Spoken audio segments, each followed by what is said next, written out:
নজর রাখবো পরবর্তী সংবাদে। ফোনের মাধ্যমে হুমকি, তাও যেমন তেমন নয়। লস্কর-ই তৈবার জঙ্গি সংগঠনের পরিচয় দিয়ে, লস্কর-ই-তৈবার সদস্য পরিচয় দিয়ে নির্মাণ সংস্থার কাছ থেকে 10 কোটি টাকা দাবি করেছে। ভাবতে পারছেন? কিন্তু শেষ রক্ষাটা অবশ্য হয়নি। অত্যন্ত তৎপরতার সঙ্গে ঘটনায় জড়িত সন্দেহভাজন 4 জঙ্গিকে গ্রেফতার করেছে অসমের কাছাড় জেলার পুলিশ। ধৃতদের মধ্যে মুখ্য অভিযুক্ত বক্তার হোসেনের বাড়ি সোনাই কচুদরম এলাকায় এবং সুন্দরী দ্বিতীয় খণ্ডে বলে জানা গেছে। তার সঙ্গী অসমের উদ্দিন বড়ভুইয়া কাঠিগড়ার নিজ লেবার পোতা দ্বিতীয় খণ্ডের বাসিন্দা। অপর দুই ধৃতরা হলো মোহাম্মদ আলেক উদ্দিন এবং পাশাপাশি আজির ওরফে আমির উদ্দিন। তারা প্রত্যেকেই জানা গেছে প্রথম খণ্ড গ্রামের বাসিন্দা এবং সেই নিয়ে সংবাদ মাধ্যমের সামনে গোটা বিষয় তুলে ধরেছে পুলিশের পক্ষ থেকে। এবং সেই সঙ্গে এও জানা গেছে এদের গ্রেফতার হওয়ার পর খবর নিশ্চিত করেছেন কাছাড়ের পুলিশ সুপার নোমাতাল মাহাতো। কি বলছেন তিনি, শুনুন। তার এজন ম্যানেজাৰলৈ এখন এটা ফোন কল আহে আৰু ফোন কলাৰ যিজন কলাৰ আছিলে তেওঁ নিজকে আন্তঃৰাষ্ট্ৰীয় সন্ত্ৰাসবাদী সংগঠন লস্কৰ-ই-তৈবাৰ সদস্য বুলি তেওঁ নিজকে পৰিচয় দিয়ে আৰু পৰিচয় দি তেওঁ 10 কোটি টকা তেওঁলোকে দাবী কৰে আৰু 10 কোটি টকা তেওঁলোকক যদি দুদিনৰ ভিতৰত দিব পৰা নাযায় তেতিয়াহ'লে তেওঁলোকে কৈছে যে কোম্পানীটোৰে তাৰ ফল ভুগিব লাগিব। এই ধৰণে ধমকি দি তাৰপিছত তেওঁলোকে লগে লগে যেতিয়া সেই ব্যক্তিগত কোম্পানীৰ পৰিচালকজনে আমাক জনায় লগে লগে আমি এই সংক্ৰান্তত আমাৰ তদন্ত আৰম্ভ কৰোঁ। এটা কাটিগড়া থানাত এটা কেছ ৰেজিষ্টাৰ কৰোঁ আৰু কৰি তদন্ত আৰম্ভ কৰোঁ। আৰু তদন্ত কালত সেইদিনাখন ৰাতিয়ে আমি দুজন ব্যক্তিক আমি এৰেষ্ট কৰোঁ। দুজন ব্যক্তি আমি কালাইন অঞ্চলৰ পৰা আমি এৰেষ্ট কৰিছোঁ। তাৰে এজনৰ নাম হ'ল মোহাম্মদ আলিকুদ্দিন 25 বছৰ আৰু দ্বিতীয়জনৰ নাম হ'ল Ajiruddin alias Amiruddin son of Abdul Gafur. দুইজনৰ ঘৰ গুমৰাহৰ মাকেনপুৰ খেলমা পাৰ্ট 1 অঞ্চলত।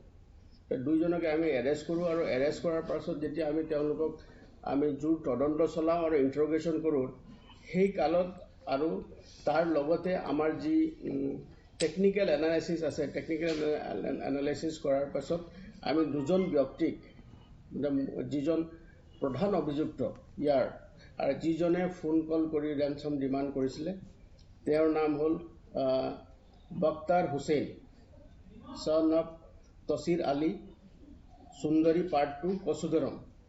এই ব্যক্তিজনক আমি ইষ্ট জয়ন্তীয়া হিলছৰ মেঘালয়ত ৰিমভাই গাঁও এখনৰ পৰা আমি তেওঁক এৰেষ্ট কৰিবলৈ সক্ষম হ'লোঁ। আৰু তেওঁৰ লগতে আৰু এজন সহযোগী আছিলে, তেওঁৰ নাম হ'ল শামছিৰ উদ্দিন বৰভূঞা। তেওঁৰ ঘৰ হ'ল কাটিগড়া লেবাৰপোটা পাৰ্ট 2 কাটিগড়া। তেওঁৰ লগতে আমি তেওঁক এৰেষ্ট কৰিছোঁ আৰু এই সংক্ৰান্তে আমাক ইষ্ট জয়ন্তীয়া হিলছৰ মেঘালয় আৰক্ষীয়ে আমাক বহুত সহায় কৰিলে আৰু দুইজন ব্যক্তিক আমি এৰেষ্ট কৰিলোঁ। আৰু মূল অভিযুক্ত যিজন বক্তিয়াৰ হুছেইন তেওঁক এৰেষ্ট কৰাৰ ৰেনচম কল আহিছিলে যে তেওঁ ধন দাবী কৰিছিলে, সেই ধন দাবী কৰা মোবাইল আৰু সিম কাৰ্ডো আমি উদ্ধাৰ কৰিবলৈ সক্ষম হৈছোঁ।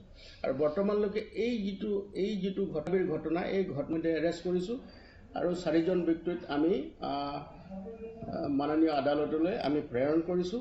আৰু তাৰ লগতে ইয়াৰ লগত সম্পৰ্ক থকা এজন ব্যক্তি ৰাজ্যৰ বাহিৰত আছে, তেওঁলোককে আমি শীঘ্ৰে কৰায়ত্ব কৰিব পাৰিম বুলি আমি আশা কৰিছোঁ।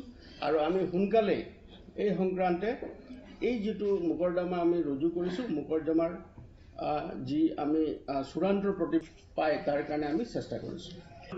ঘটনাৰ লগত তেওঁলোকে জড়িত আৰু সেইকাৰণে আমি এতিয়াও তদন্ত চলাই আছোঁ আৰু তেওঁলোকৰ টেকনিক্যাল এনালাইচিছৰ লগতে আৰু যি হিউমেন ইণ্টেলিজেন্স আমি কৰিব পাৰোঁ তাৰ কাৰণে আমি চেষ্টা কৰি আছোঁ।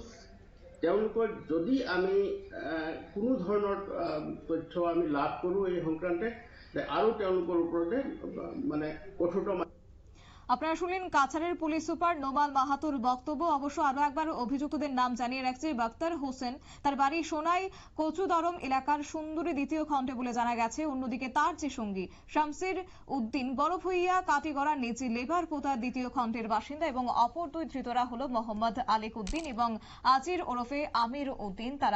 তাদেরকে এই মুহূর্তে গ্রেপ্তার করা হয়েছে এবং সেই বিষয়টাই আজকে জানিয়েছেন সংবাদ মাধ্যমের সামনে পুলিশ সুপার। নিয়ে নিচ্ছে ছোট্ট একটি বিজ্ঞাপন বিরতির সঙ্গে থাকুন।